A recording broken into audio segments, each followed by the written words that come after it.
So the theme for this year's Pride Parade for Atlanta is rooted in rebellion. And I kept thinking to myself, is there any way that that theme can tie into what we're doing in worship this morning? Because indeed, I think there are interesting moments when the lectionary and otherwise secular celebrations seem to be in almost perfect alignment in sharing the good news. So over the past few weeks, as I sat with the text of Psalm 66, I kept circling back to a few broad things. The first, of course, was this text. It is one of the most moving psalms to me, and I think it's also a template for worship. Make a joyful noise to God, say to God, how glorious are your deeds. Come and see what God has done. That, my siblings, is an invitation, a call to worship. What follows is a literal reflection and meditation on God's work in history, delivering the Israelites out of Egypt by parting the Red Sea, standing before the nations that opposed ancient Israel and aiding in their defeat, and cautioning those who might choose to rebel against this God. The psalm closes with an exhortation to bless God, O peoples, let the sound of praise be heard. That's a doxology, perhaps an earlier form of praise God from whom all blessings flow. It's only 12 verses, so it's a very short service, but it is still worship.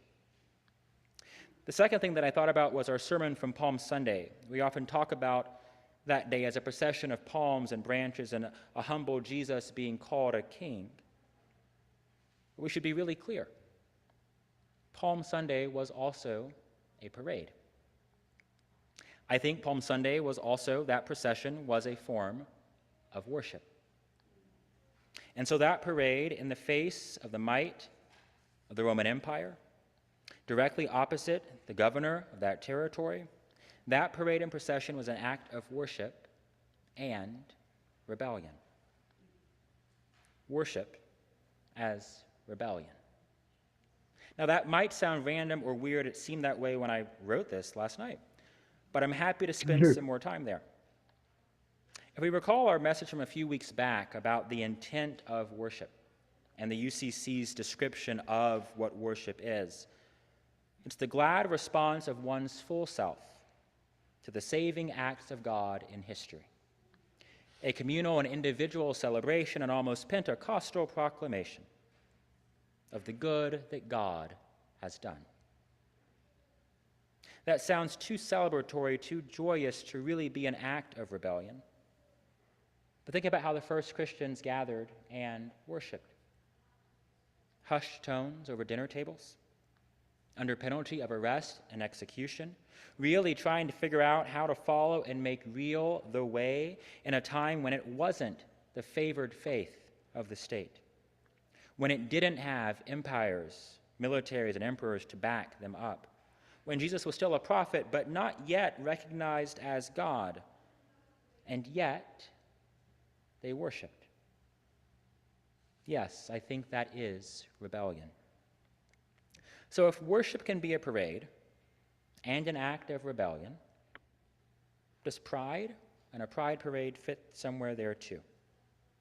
More essentially, does the participation of a church in pride celebrations count as a form of worship? I think the answer is probably yes. Towards the end of our reading this morning, contained within that doxology, are these words: God who has kept us among the living and has not let our feet slip. That phrase seems to suggest a living God, seems to note the actions of a still speaking, still moving, still hard at work God. Keeping us among the living is the focus of a resurrecting God, a God who offers justice when deserved, grace when undeserved, mercy when required, and love without end. Can we imagine for a moment that God is offering to churches today an opportunity to be a part of work like that?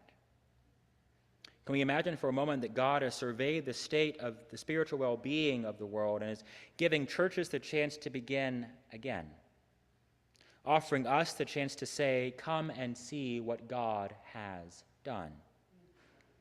See, our God is in the business of life. Our Jesus is in the business of life.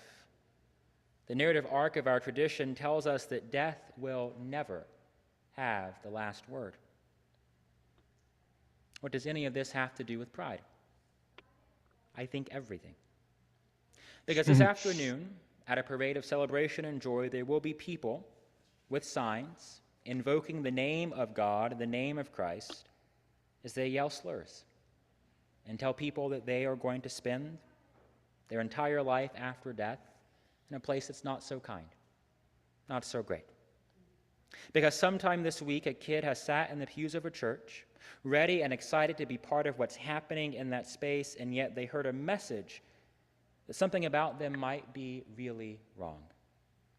Because there's someone out there in their 70s or their 80s who lived part of their life locked away in a closet because our churches decided to enter into an arena that they really had no business being in.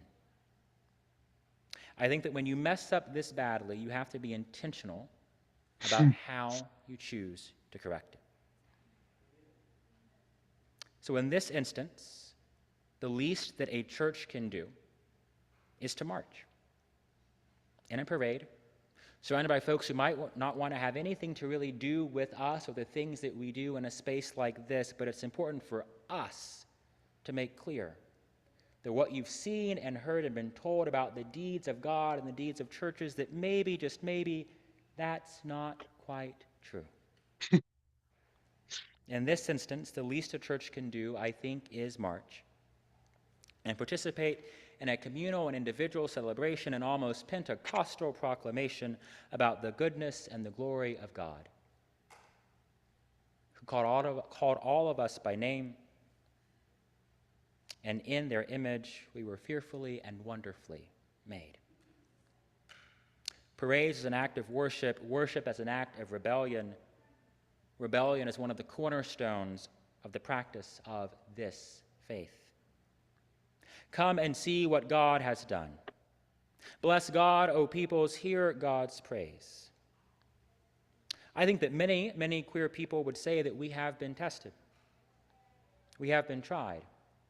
People have ridden over our heads, have gone through fire and through water, and yet the God of Abraham, Isaac, and Jacob, the God who turned the sea into dry land, the God of life defeating death, that God has led all of us into a spacious and abundant place, a place where we too can dance and delight in the goodness of God. So yeah, on this day, I think called by the living God, called by the still speaking, still moving, still hard at work God, guided by the words of the psalmist who we sat with today, we're going to join a parade. We're going to participate in an act of worship. We're going to be part of a rebellion, as small as that might seem, so that we too can sing with the psalmist. Come and see what God has done. God is awesome in their deeds among mortals. I will tell you one thing more this morning, and that is that people in this church and many churches across the country keep asking the same questions. Why are our churches getting smaller? Where are the people? What about Sunday school? This, that, and the other. All of these things that we believe mark us as being good Christians. The songs we're singing this morning are intentional because there's lessons within the texts of those hymns.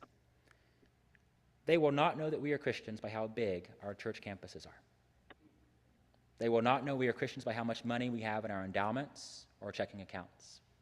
They will not know by how much money we put in the offering plate each Sunday. They will not know by how often we get up and preach in a space that looks like this. They will not know that we are Christians by how many presidents claim this faith, how many judges on the Supreme Court genuflect on a Sunday morning. None of that is how they will know that we are Christian. They will know that we are Christian by our love, by how well we guard each person's dignity and their pride. All the other things, that is icing on the cake, but what comes first and foremost is can we love one another as Jesus has loved each and every one of us. Some folks ask if it matters for churches to have anything to say about pride or sexuality or gender or any of the things that have become part of our culture wars today. Everything I said in the past 5 minutes, and everything I'm saying now, I think the answer is yes, we do. Because by some great stroke and act of misfortune, a lot of churches waded into an area we should have probably never been in to begin with. And because those folks showed up, and because many churches have taken a long time to figure something else out, even if we think we've got our things figured out, it's still important to show up and say, not just on this day, but on every single day, the same words we shared in our call to worship this morning. The love of God is offered to all, forever, and always. And there are things that each of us might disagree with about how people live their lives and what they choose to do or not do. And yet, none of that really matters for how they will know us as Christians, how they will see us as how we participate in acts of worship, how they will see us praise and lay claim to the goodness and the glory of God. This has been true for centuries. It is true right now that they will know we are Christians by and through our love. And my prayer this day and in the days ahead is that we will find ways to make more clear, make more present, and make more real that Christian love is not a love that clobbers, not a love that says go hang out in a closet, not a love that says bring some part of yourself but not the parts that we don't like. Christian love is a love that says come exactly as you are. Bring your full self, all the talents, all the gifts, all that God has given unto you. Bring that here. Together. With our hands, with our feet, our voices joined together in song, we will build a more just, more fair, more affirming, and more loving world